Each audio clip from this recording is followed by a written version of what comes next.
ফিরে এলাম বিরতির পর। নজর রাখবো এবার অন্যান্য খবরাখবরে। হাতে গোনা আর মাত্র কয়েকটা দিন, তারপরেই বিদ্যার দেবী সরস্বতীর পুজো। আর এই সরস্বতী পুজো মানে একদিকে যেমন শিক্ষার্থীদের একটা উদ্দীপনা থাকে বা উৎসাহ থাকে যে সেই দিনটাতে তারা বিভিন্ন ভাবে তারা পালন করবেন বা বিভিন্ন রকম ভাবে তারা সেজে গুজে বেরোবেন, অন্যদিকে কিন্তু একইভাবে ব্যস্ততার নজর লক্ষ্য করা যায় যে মূর্তি পাড়ায়। এবার কিন্তু বলা যায় যে সরস্বতী পুজোকে কেন্দ্র করে মূর্তি পাড়ায় যেমন চরম ব্যস্ততা রয়েছে, সেক্ষেত্রে কিন্তু শেষ তুলির টান দিতেও তারা প্রস্তুত রয়েছেন। আর কয়েকদিন পরে অর্থাৎ সামনে 14ই ফেব্রুয়ারি, এই 14ই ফেব্রুয়ারি কিন্তু বলা যায় যে বাগদেবী সরস্বতীর পুজো।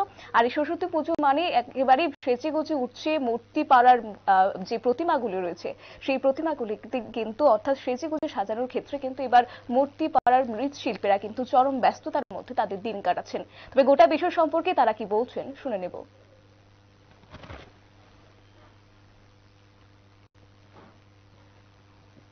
অর্ডার বলতে আগে তো ম্যাক্সিমাম অর্ডার হইতো, আমরা রেডিমেডের বাজার অর্ডারের বাজার হইতো, অসব রেডিমেড বাজার ঠাকুর তৈরি করো বাস আইব, সব রেডিমেড কিনে নিয়ে যাবো।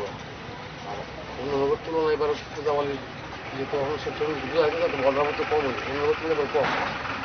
কটা মূর্তি বানানো হয়েছে এই মুহূর্তে?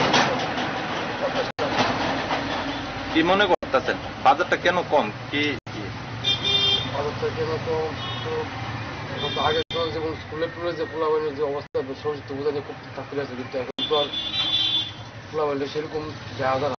আমরা যখন আগে শুরু করতে স্কুলে পড়াশোনা তখন সরস্বতী পূজা 1 মাস আগে তেমন বিশাল ব্যাপার। এখন তো পোলাবাইনের পূজা পারে সব কিছু বাদ দিয়ে সাথে শুধু এই মোবাইল, শুধু মোবাইলের পিছনে পড়ে থাকে, তার লিগে পূজার প্রতি পোলাবাইনের এত কোনো নেশা নেই। কত করে মানে মূর্তির দাম রয়েছে? হয়তো 1,500 টাকা আর উপরে 3,000 টাকা মিনিমাম। বড় ঠাকুর হলে আরো বেশি।